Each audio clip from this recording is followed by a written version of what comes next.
This is Under Review, an academic thriller, Book 7 in the Dr. Rowena Halley series, by Sid Stark.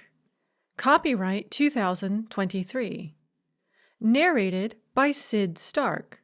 Production copyright 2023. Chapter 1.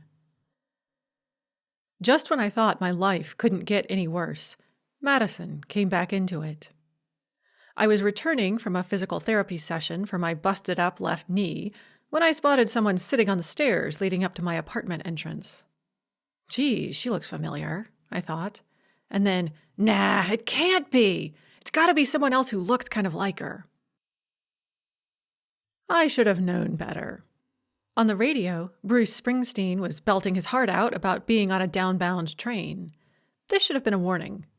But, like a moron, I ignored it, pulled into the closest parking spot I could find, got blithely as a woman with a brace and crutches can get, out of the car, and started hobbling towards the 2 long flights of stairs currently looming like Everest between me and my apartment. Hey, Professor H! Whoa, what happened to you? Were you, in an accident or something? Madison, what are you doing here? She unfolded herself from her seat on the stairs and came over to me in the coltish lope I remembered from when she'd been my student 2 years ago. Her straight brown hair was just as lank as it had been when she'd been napping her way through intermediate Russian. As she came up to me, she wiped her nose on a raggedy sleeve. So maybe she was still doing coke like she'd been then, too. You'd think nearly dying from an overdose while being chased by angry mobsters would be sufficient reason to stay clean, especially when your dad was paying for the best rehab money could buy. But Madison, I suspected, had gotten bored, the way people like Madison always would, and drugs were the only way she had to bring a little excitement into her carefully curated, lovingly organized, unspeakably dull and meaningless life. I got into a ginormous fight with my dad. Major surprise, right? She rolled her eyes. But this time my mom turned on me too. She swiped at her nose again. Her wrists were too bony and frail where they poked out from the sleeves of her ratty hoodie. She hugged herself as if cold, despite being wildly overdressed for the heat radiating off the blacktop at 2:15 on an August afternoon. In Georgia. Here. I fished a tissue out of my purse and handed it to her, unable to stand the sight of her wiping her nose with her filthy sleeve any longer. Was it about drugs? I asked. Are you doing coke again? Geez, Professor H! The outrage in her voice seemed unfeigned. I thought you'd trust me at least, even though my dumbass parents don't. I said I'd go clean, and I did. Then why is your nose running like a leaky faucet? She shrugged. Allergies, I guess.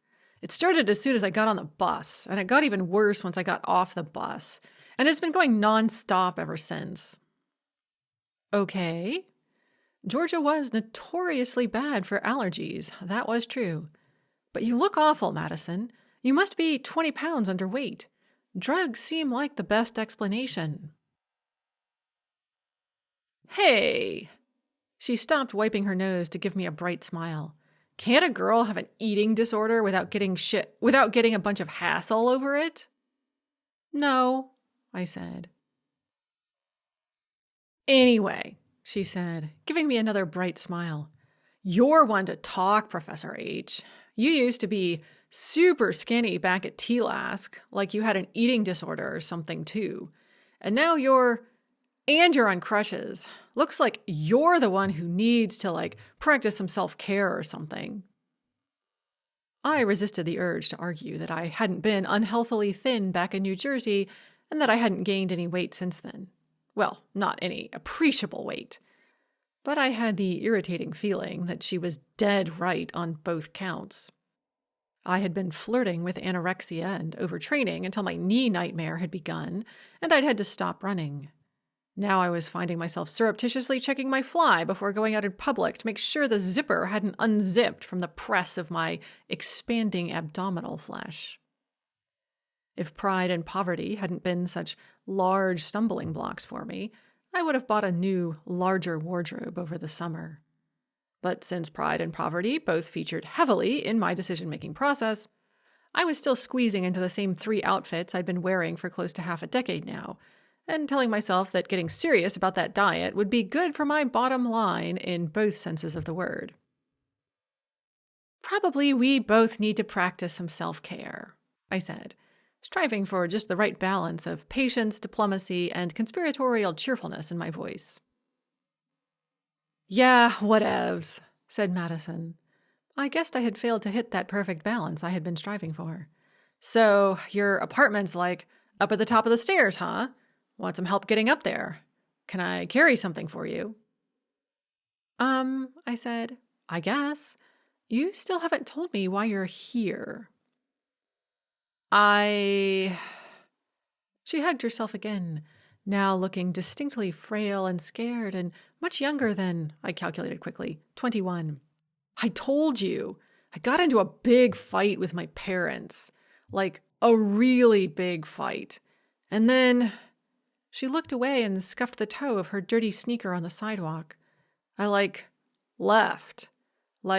I guess I kinda ran away. Can you run away if you're no longer a minor? She asked, looking up again, a shadow of her usual cockiness returning. I don't know, I said. I don't think so. Not exactly. But your parents are probably looking for you, aren't they? Nah. She wrinkled up her nose. They said they were done with me. Of course, they say that kind of stuff all the time. But this time I think they really meant it. In my experience, I said, parents say all kinds of stuff all the time without really meaning it. We need to tell them where you are. No. She actually took a step back at the idea. No, and I don't know who they are anymore. They're not who I thought they are, Professor H. They really aren't. Turns out they've been keeping all kinds of secrets from me all along, especially my mom. Turns out I never knew who she really was. And, I mean that literally. She kept all kinds of stuff about our family secret, and now I don't know who she is. I don't know who I am, and what I found out was so bad. I couldn't. Her skinny shoulders were starting to shake. Hey, I said. Hey, it's okay. We'll get it sorted out. Let's go inside and sit down and get something cold to drink, and we'll get it sorted out. But first of all, let me just send a quick text to your dad that you're safe. I'm sure he's worried sick about you. Ha! Said Madison. Well, at least it might keep me from getting sued for kidnapping or something, I said. Yeah. She was brightening up, recovering her composure.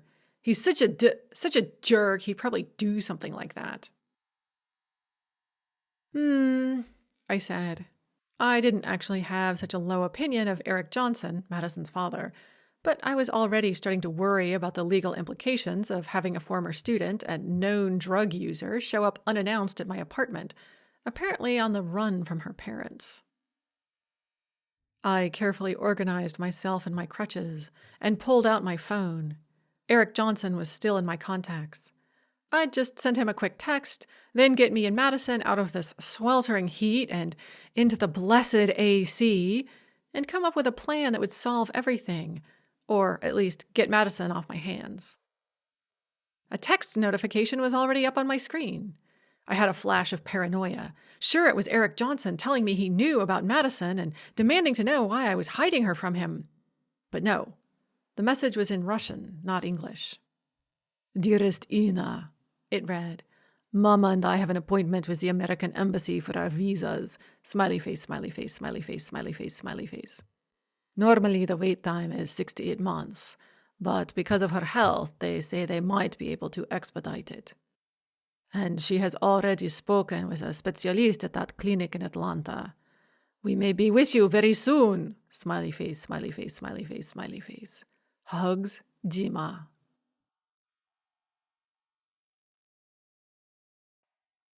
Chapter 2.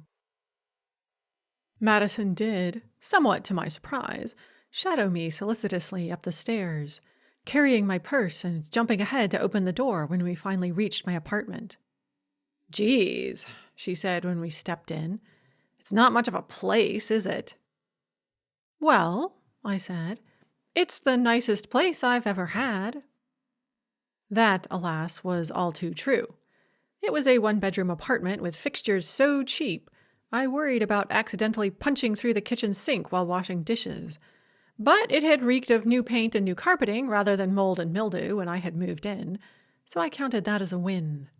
The migraines that had plagued me my first week there had gradually receded, along with the chemical smell that had filled the air, so I counted that as a double win.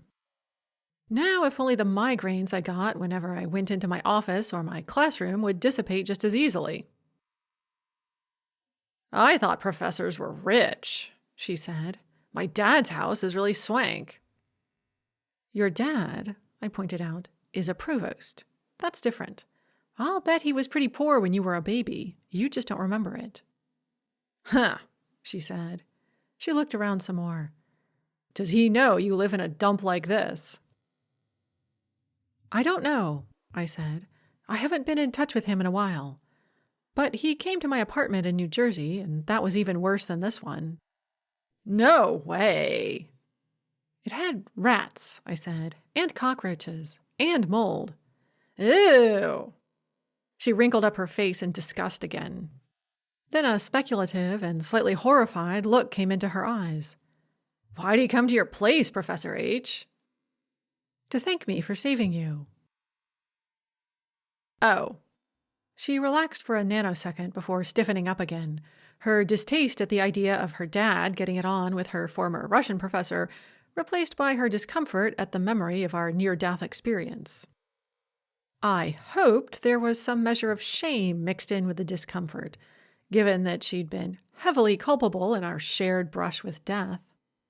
Madison had never struck me as being particularly sensitive to shame, but near-death experiences could change a person, as could simple maturity. 2 years ago, at 19, she'd still been more than half a child.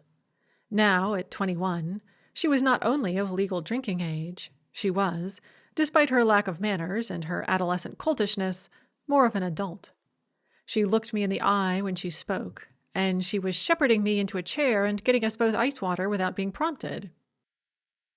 I snatched a glance at my phone while she commented on my mismatched glasses and the cracks in my single ice cube tray. The message from Dima was still there. "That's great," I wrote back. "How's Galina Ivanovna?" "Her kidneys are getting worse. Frowny face, frowny face, frowny face, frowny face. The doctors say they don't know how long she has until she'll need a transplant. And she's having problems with her heart as well, and her vision. But you know what they say. If the patient really wants to live, doctors are helpless. Smiley face, smiley face, smiley face, smiley face, smiley face." "I know," I wrote back. "Has she been to see any more specialists in Moscow?" Galina Ivanovna, Dima's mother, had type 1 diabetes and now, it seemed, kidney disease. She was a doctor herself and had always been scrupulous about managing her condition, but she was also in her 60s and had been under a lot of stress for a long time. Dima's father had been killed in the Soviet war in Afghanistan when Dima was a baby, and she had found herself a widow and a single mother during the incredibly turbulent years of the collapse of the Soviet Union. Then Dima, her only child, had been sent to fight in Chechnya during his mandatory military service and had re-enlisted, this time in OMON, the Special Forces Riot Police, and done another tour of Chechnya with them.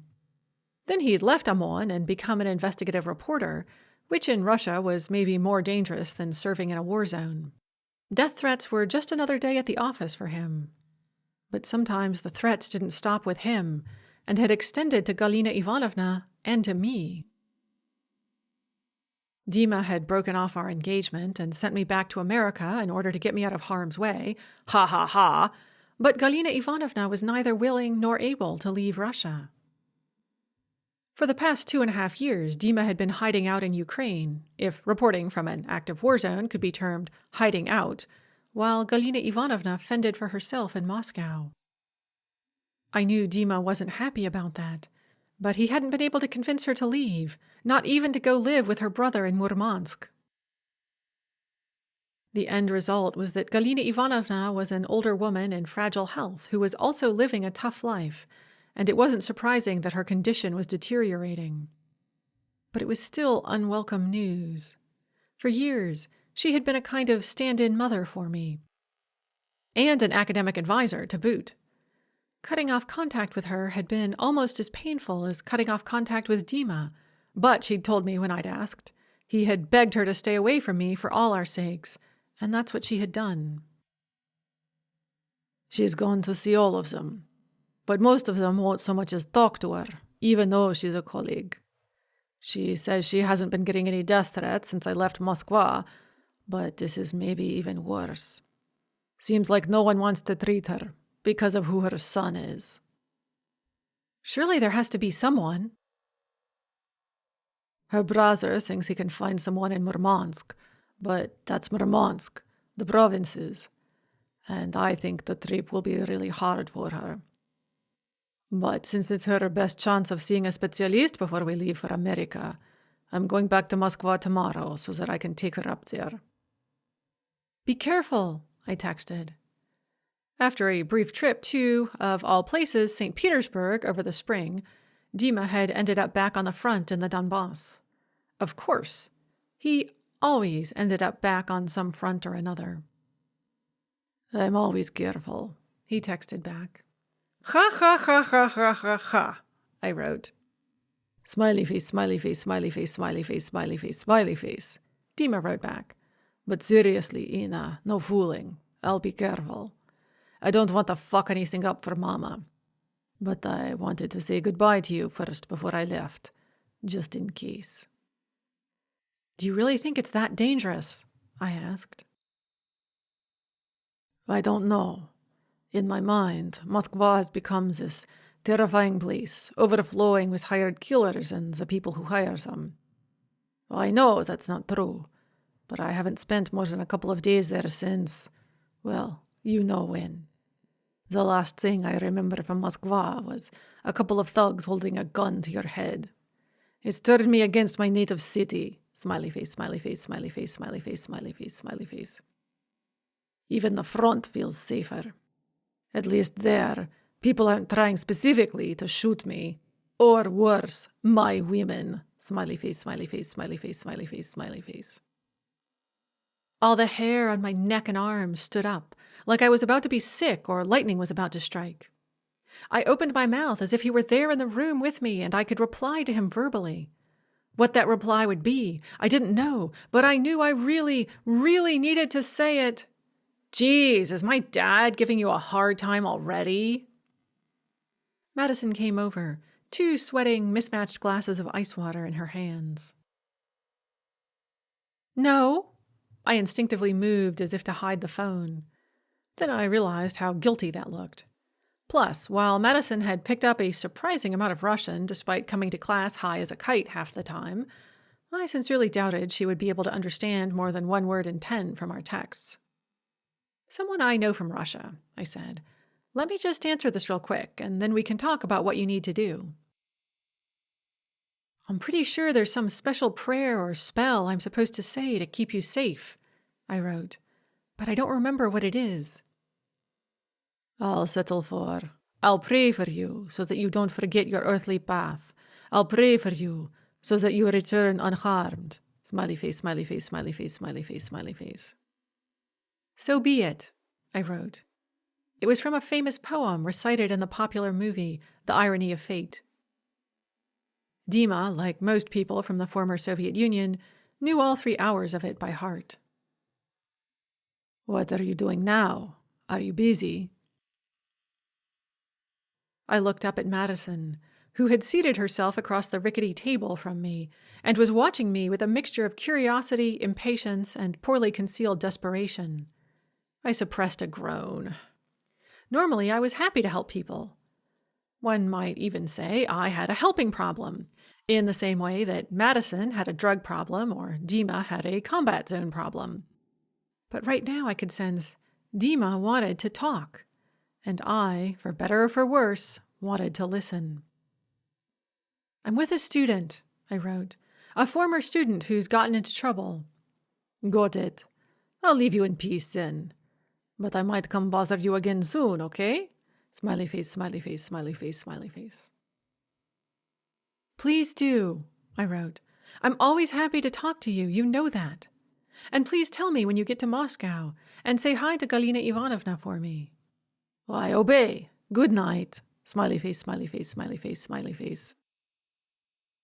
Good night.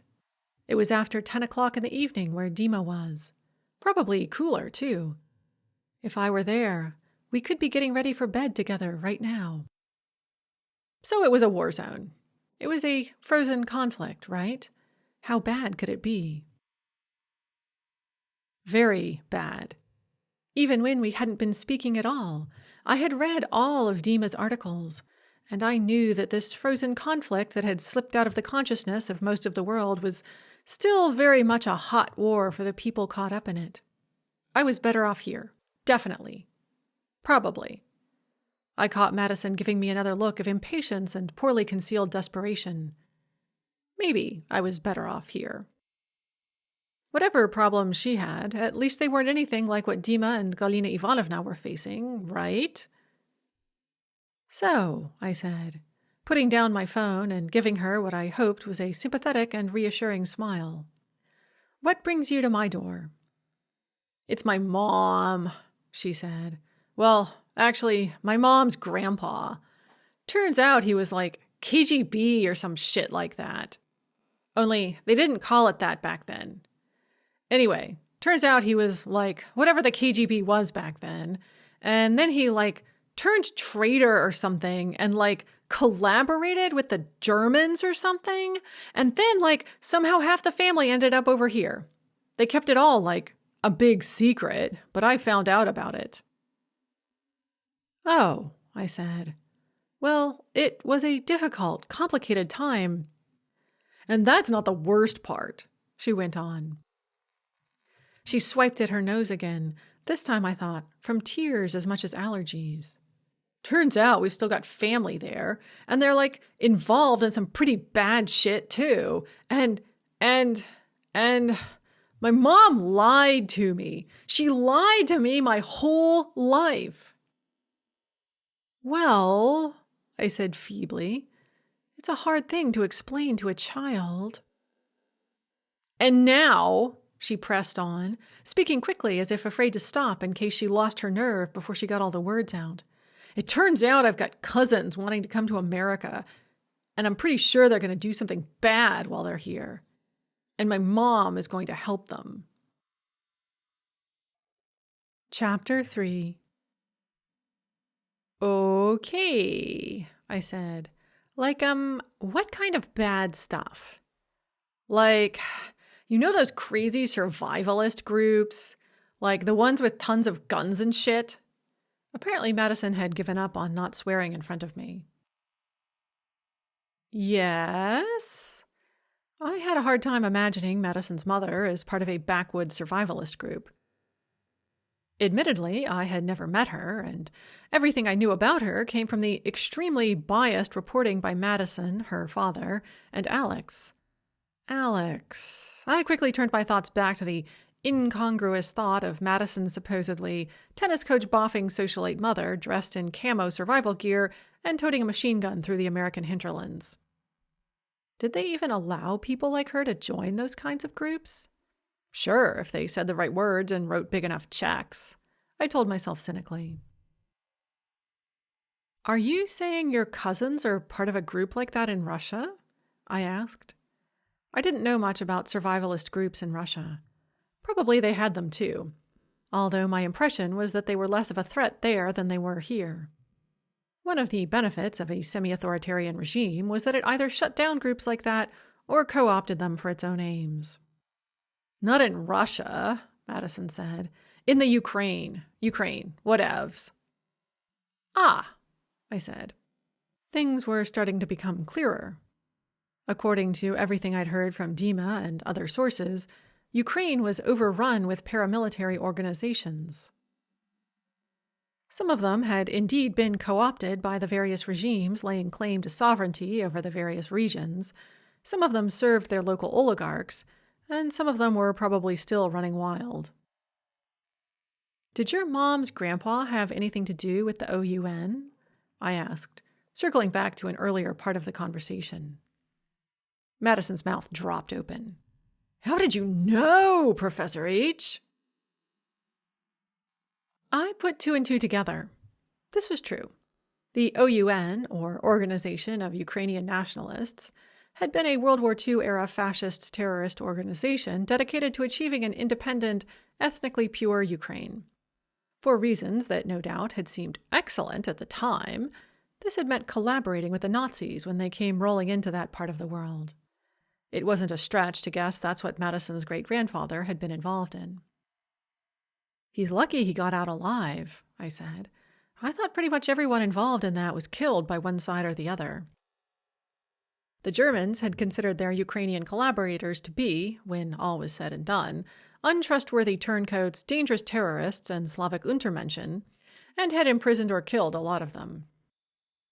The Soviets, for obvious reasons, had persecuted the organization with extreme prejudice when they had retaken Ukraine, exterminating most of the members who had survived the war. All in all, it had not turned out well for those involved. I told you, he was in the, KGB or whatever it was called back then, she said. Probably the NKVD, I said. Yeah! Wow, how'd you know that too, Professor H? Knowing the basic outlines of Soviet history is a major job requirement, I said. Whoa, yeah, I guess so. Anyway, I was super bored this summer, so I started going through the attic just to get away from my mom, and I found all these old documents and shit. A bunch of it was in Russian. I recognized it even though I could only read a little bit of it. So I asked her about it, and she said it was her grandpa's. He'd brought it with him when he'd left the Ukraine, whatevs. She said he'd joined the partisans, and then when things got really bad, he just started walking west. He walked all the way to Germany, where he got picked up by some American GIs. And he came to the U.S. and met her grandma, and here we are. I've been hearing this story my whole life. It's one of the reasons I wanted to study Russian. My great-grandpa was from the Ukraine, and then my grandma, my mom's mom, who married the son of my Ukrainian great-grandpa, was from Petersburg, so my mom, got it from both sides, if you get what I'm saying. My grandma came over later via, Israel, I think. Guess they were letting a lot of Jews out then. Something like that, I said. Anyways, said Madison with a shrug. It was just a thing, part of my family was from over there. So I figured it'd be cool to learn the language and shit. Especially when my mom didn't want me to. She had a major cow when I told her about it. She told me our family'd been horribly oppressed by the Russians and they were super bad and I was betraying everyone by studying it. So of course, she grinned at me, I did it. Of course you did, I said. But then, she stopped and swallowed hard. Then I took the documents and stuff to my grandma, the one from Petersburg, and she read them, and then she was all crazy mad at what she found out. And she told me some of it, and it turns out we're the bad guys. Super bad. You're not responsible for what your ancestors did, I said. No, but my mom's been telling me my entire life about how hard her family had it and how lucky we were to be here and how we were the good guys suffering under totalitarian dictators and shit, bloody fucking blah blah. And then it totally turns out that we were the totalitarian dictators, or at least their henchmen. Well, I said, there were a lot of totalitarian henchmen back then. It was kind of a thing. You couldn't really avoid it. And once again, it's not your fault. You weren't a totalitarian henchwoman. Yeah, but I feel like dirty. Like all that dirty blood is running through my veins. She paused, a thoughtful look crossing her face. Like a mudblood, huh, Professor H? I don't think you need to think of yourself as a mudblood, I said. We've all got a lot of bad blood running through our veins. I guess. She didn't sound convinced. But it was all a lie. And it turned out my great-grandpa was like a big liar all the time. He joined the OUN, and then he joined the NKVD, and he was kind of working for both at once. And then he worked with the Nazis, which I can't fucking believe. I can't fucking believe that, my own great-grandpa was a Nazi, but it's true. And then he got some job working for the Americans, and he came over here, and he was supposedly, working for freedom and democracy and shit, but that was probably the biggest fucking lie of all.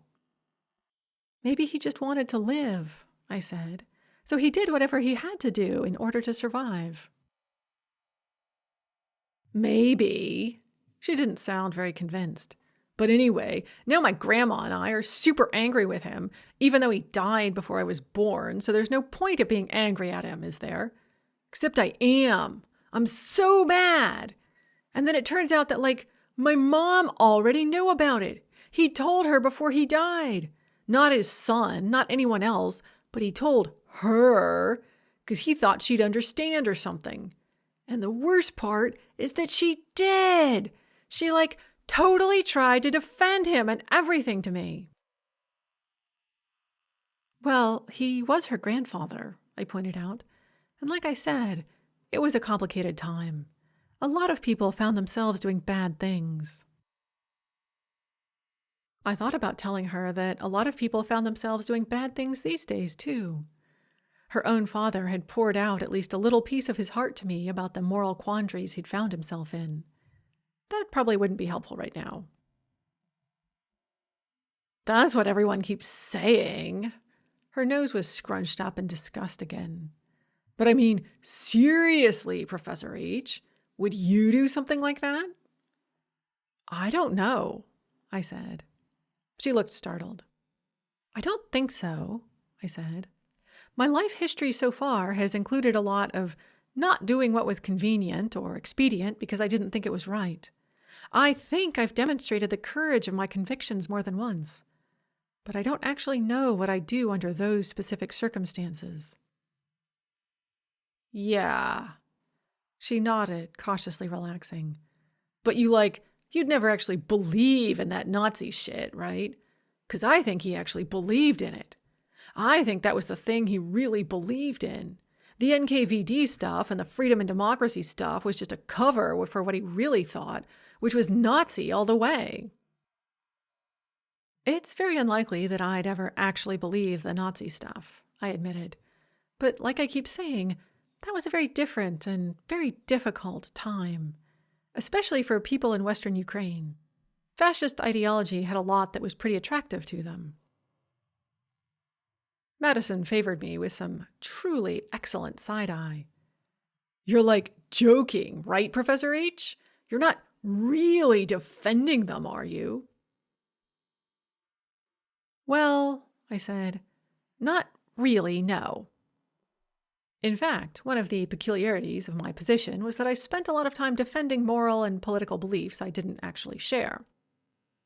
A major part of being a Russian professor in America was explaining to people that, yes, Vladimir Putin was genuinely very popular in Russia, and yes, there were very real and legitimate reasons for that popularity, and that he was, therefore, the rightful leader of the Russian people, like it or not.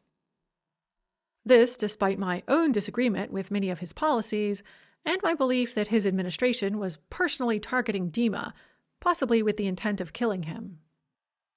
And now here I was defending Ukrainian Nazi collaborators. Although, in that, it seemed, a lot of Western liberal intellectuals were way ahead of me. My friends and colleagues had been making truly jaw-dropping statements ever since the Euromaidan uprising of 2013-2014.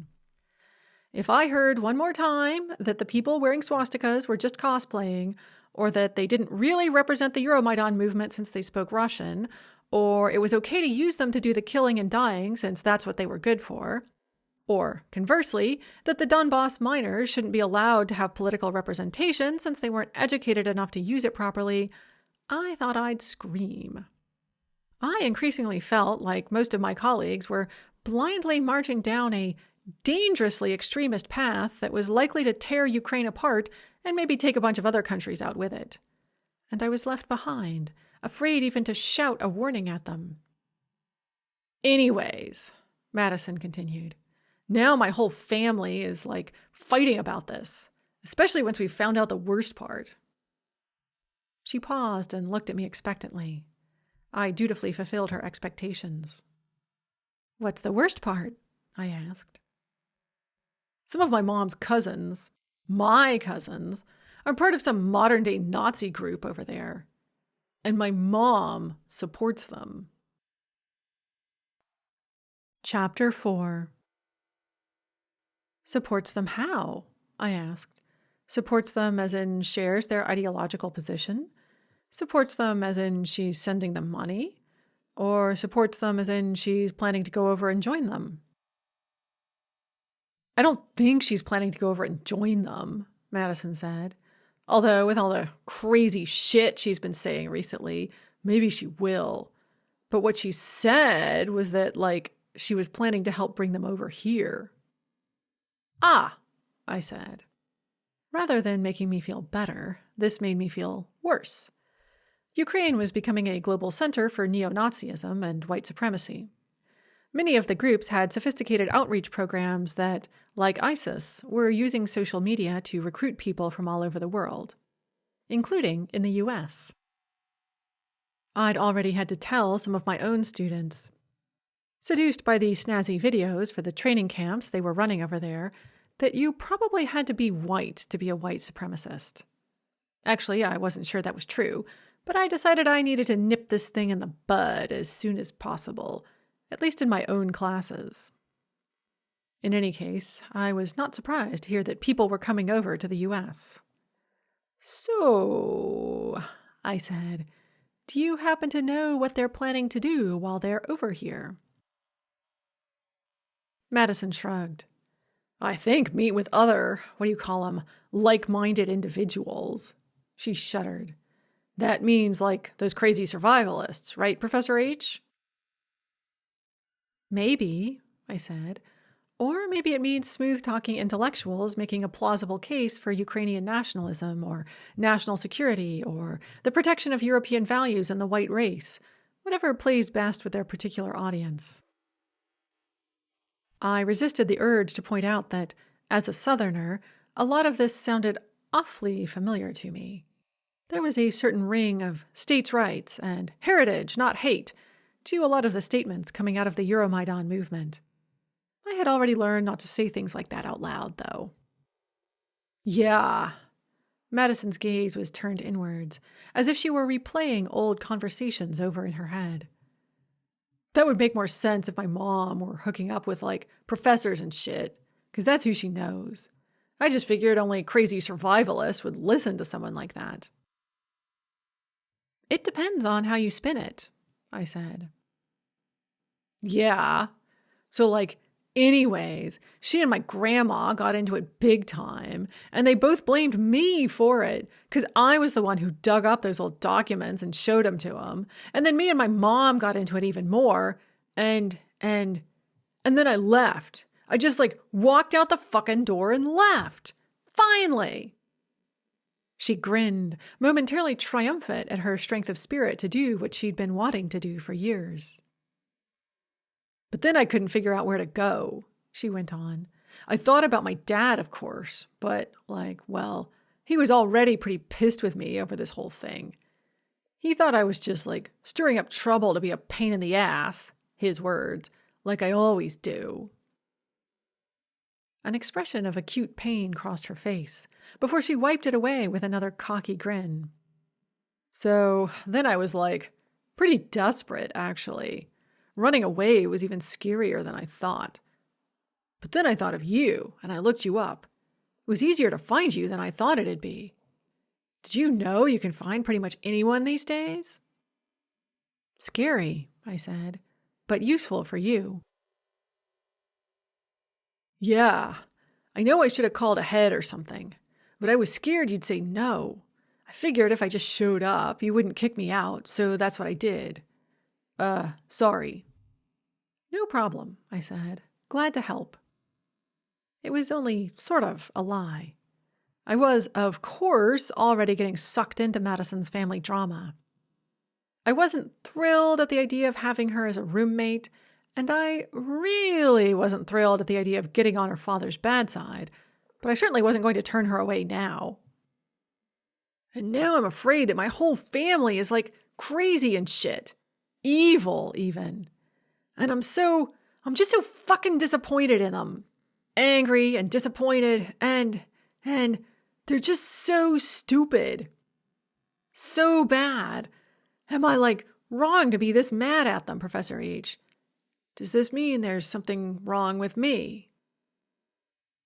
No, I said. Maybe it's a good thing. I'd say you can only be this disappointed in the stupidity and evil in humans when you believe strongly in their potential for goodness. Huh, said Madison. I don't think I've ever believed in my mom's potential for goodness. The fact that you're so upset about it now suggests that you did, I said. Yeah, I guess. But this sucks. I hate how mad I am at her, and my dad, and my great-grandpa, and my cousins, and everyone. If this is what believing in goodness does to you, I don't think I want to. Yeah, I said. Sometimes I think I'm right there with you. But you can't appreciate the good people are capable of until you accept the evil they can do. That sounds very what is it? It was in some class I took. Zoroastrian, said Madison. No light without darkness, evil is inevitable, blah, blah, fucking blah. I guess, but what I really mean to say is that you can't fight monsters until you acknowledge their existence and turn and face them. Until we acknowledge the monster within us, we won't be able to do anything about it. And in the meantime, yes, good will be pretty meaningless without evil. If you go through life with a fluffy bunny view of the world, if you think fluffy bunnies are nothing but cute, instead of sentient beings capable of the full range of feelings and behaviors, you'll miss out on all the good you can do because you'll be so focused on ignoring the evil. No shit, said Madison. Now how does that help me with my mom? I don't know, other than maybe you'll be able to have some kind of a reconciliation with her someday. But in the meantime, let's call your dad, okay? Madison opened her mouth, probably to say no. I hit call before she could get the word out. I didn't want her to dissuade me from something I didn't want to do myself. Maybe he'll be out, I told myself encouragingly. I'll just leave a quick voice message, and then I can screen his calls when he gets back. I'll never actually have to speak to him at all. Hello? He had picked up on the first ring. Rowena, is that you? Chapter 5. Oh, I said. Hi. I wanted to let you know that, Madison's with me. She's safe and she's with me.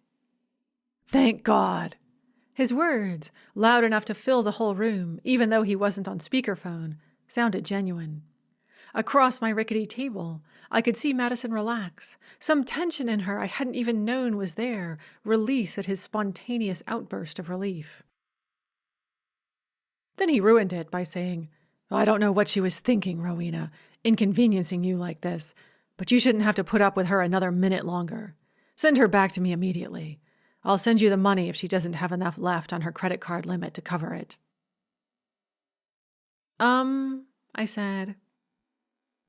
Madison was curling up on herself, shrinking away from me as if she were about to slide off her chair, slither under the door, and disappear. Thanks, but we're good for the moment. She just showed up, and we're not sure yet what she's going to do. If she wants to go back to New Jersey and she needs money to get there, we'll be sure to let you know. But in the meantime, she's welcome to stay here. I just wanted to let you know she's okay. I appreciate that. I could hear him taking a slow, deep breath on the other end of the call, probably trying to keep from blowing up completely. I really do, and I appreciate your willingness to help her out. But you shouldn't have to deal with her, and she needs to be home. I don't mind having her here at all, I said. It was only very marginally true, but I could see Madison curl up smaller and smaller with each word he said. That's very kind of you, but I can't ask you to deal with her mess, he said.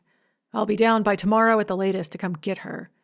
And I'll pay for any trouble and expense she causes you, as well as for your time, of course. Just tell me where to find you. Madison was practically in a fetal position on her chair. She wiped her nose again on her raggedy sleeve. This time I was sure it was from tears. That's okay, I said. Madison's welcome to stay with me as long as she wants. Free of charge. Are you still in Charlotte? I can get a direct flight there this afternoon. I can have her off your hands by dinner time. That's okay, I said again. Then, before I could think better of it, I ended the call. Madison uncurled herself enough to look me in the face. She wiped her nose on her other sleeve. Her eyes looked very red. That was awesome, Professor H., she said. Her voice was high and shaky, with none of its usual cockiness. You hung up on him. I've wanted to do that 1,000,000 times, but I've never had the balls. Or whatever. I guess I don't have any balls anyway, do I? Balls are wimpy and weak, I said automatically. But female reproductive organs are, extremely tough. She laughed. A watery laugh, but a laugh nonetheless. And you turned down his money. She was starting to perk up as she ran over our conversation in her head. I don't think I've ever seen anyone do that. Normally, he buys up everyone around me so they do what he says. She shivered a little at the thought. I always feel like I can't trust anyone around me. They're all there for the money. They're nice to me when he wants them to be nice to me, and mean to me when he wants them to be mean to me, and none of it's real, you know what I mean? It's all just been bought and sold. When everyone's goal around you is making money, there's no one you can trust. But you threw his money right back in his face. She looked around my apartment. And you probably needed the money more than anyone else. Geez, thanks, I said. I'm not that poor. Actually, I was, but I wasn't going to tell her that. It looks like you are. She seemed much younger than her 21 years as she casually discussed my poverty in front of me. I replayed my conversation with her father in my head, too. No wonder she was so immature. She was still being treated like a child. Worse than that, she was being treated like a burden. So she didn't know how to be anything but a burden. So, what do we do now? She asked. I don't know, I said. Do you have a plan? She shook her head. All I could think about was getting away from all that. Fair enough. But now that you've gotten away, you need to figure out what you're going to do next. Are you supposed to be starting school this semester? Yes. Her shoulders drooped. My senior year. Pretty fucking crazy, huh? I can't believe I made it this far. Except, maybe I didn't, right? I'm supposed to be starting classes next week in New Jersey, and here I am down in Georgia. Maybe I'll just skip senior year. What do you think? I think if that's what you want to do, you should have a really good plan for something else to do instead, I said. Yeah, I guess. I probably can't live with you here all year, huh? I carefully kept my face from showing what I thought about that. At least, I hoped I did. I think, I said carefully, you'd find that pretty boring pretty quick. I could get a job, she offered. Probably. I've never actually had a real job before.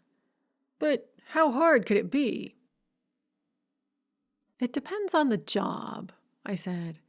And getting a job would be a good thing. But there might not be a lot of jobs here. It's not a very big town. You almost certainly couldn't get a very good job. So you're saying I should go back, huh? She was starting to curl up on herself again. Not necessarily, I said. But there will be some pretty inconvenient consequences of not going back and starting school next week. So if I were you, I'd want something pretty good on hand to make up for it. Yeah, okay, that makes sense. Her gaze was turning inward, becoming introspective in a way I'd never seen on her before. Madison was a smart girl, but I didn't think she was by nature a philosopher, and she'd never been encouraged to think deeply about life before. Thinking deeply about life can get in the way of being the perfect child, and as far as I could tell, her parents had spent her whole life trying to mold her into their idea of perfection. So far, it had worked out poorly for everyone. My dad likes to keep talking about how actions have consequences, she said. But it was always like his way of controlling me. All the consequences were about him being unhappy and taking it out on me. He's like obsessed with rules and making other people do what he says. Hey, do you think that's because he's a teacher? Because he is, right? He was like a professor for a long time before he was like a provost and shit. When I was little, he was still teaching, and he was always going on and on about how the students never read the syllabus and never followed instructions, blah, blah, blah. And he's still like that. It's like school is just there to teach you how to, like, do what you're told instead of how to think. Well, you know what they say, I said. School prepares rich kids to be cogs in the machine of capitalism and poor kids for prison. Madison's mouth fell open. I regretted my outburst. But it was true. So I guess I'm, like, supposed to become a cog in the machine of capitalism, she said. Yup, pretty much. So, like, what do I do? Run away? You've already done that, I pointed out, and I don't know that it would save you. Yeah, because I'd still have to work, right? My parents would still be my parents, even if I'm here and they're there. Uh-huh, I agreed. I just hate school, she burst out. I've spent my whole life doing nothing but going to school, and I've hated every minute of it. It's like all rules and no real life. Yeah, I agreed. Way too many rules and not nearly enough real life. Probably because people use the rules as a way to shield themselves from real life and then let other people pay the consequences. But that's the case in lots of places. Oh, okay. Ugh. So, like, what do I do now? First, I said, you take a shower and wash your clothes. You can wear some of my old stuff while you wait for them to dry. Then we think about supper. And then, tonight or maybe tomorrow, we make a plan. Cool. And a shower sounds really good right now. She jumped up from her seat, then paused. So, like, my dad doesn't know where you live, right? I guess not, I said, since he asked if I was still in Charlotte. And then you hung up on him. The beginnings of a mischievous smile quivered at the corners of her mouth. So, what do you think? Is he going to get on a plane to Charlotte tonight? Where is Charlotte? North Carolina, I told her. He might. He has friends there. That's how he got me the job there, the semester after I left T-Lask. But I don't know how much it will help him. I thought for a moment. Actually, I think Brent, his friend there, knows I started a job here in Georgia. So he'll probably be able to track me down pretty quickly. And even if his friend doesn't tell him, he'll still probably be able to track me down pretty quickly. After all, you did, didn't you? Yeah, I did. But I didn't figure my dad'd be able to do it. I could feel my mouth opening to ask if she'd engaged in a little illegal computer wizardry as part of hunting me down. She did have a history of doing that kind of thing. Or maybe, like a lot of adolescents, she just thought her dad was irredeemably stupid. And he probably didn't know how to dig around in other people's data as well as she did. But he had connections, and that was even better for getting what you wanted. I gave us 24 hours tops before he showed up at my front door. And that was if I didn't cave and give him my full street address first. My phone buzzed under my hand. I glanced down at it. Speak of the devil. He'd obviously decided texting was a better way to go than talking. Go take a shower, I told Madison. You can take whatever clothes you want out of my closet. There's a spare towel in the drawer to the right of the sink. And then we'll figure out what to do next. Sure thing. She set off with a remarkably bouncy step, considering how her day had gone so far, towards the bathroom.